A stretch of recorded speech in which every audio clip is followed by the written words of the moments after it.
I had a client once, the doors opened on the elevator and she looked in and she said, "That's death. Like, that's a tube." And I thought, wow, that's an amazing response. And her idea was she'd go in there, her heart rate would accelerate, she'd have a heart attack and she'd die.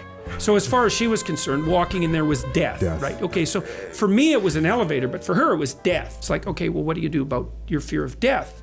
Well, we're not getting rid of that. It's like, and you could die in the elevator. You actually could. Probably you won't, but people do die in elevators. And her idea was that, well, if anyone has ever died in an elevator in the history of mankind, that's a good reason for me not to be in the elevator. It's like, fair enough, And then why aren't you terrified out of your skull all the time? Because while you're wandering around, you might have a heart attack. Like, that will probably, in fact, happen to you at some point. So why aren't you terrified of that at every moment? Well, that's the mystery. Well, so you treat people, and you see, with that client, what I eventually did with her is we went and watched an embalming. She was terrified of death. You don't get less afraid, you get braver. That's better, because there's plenty of things to be afraid of.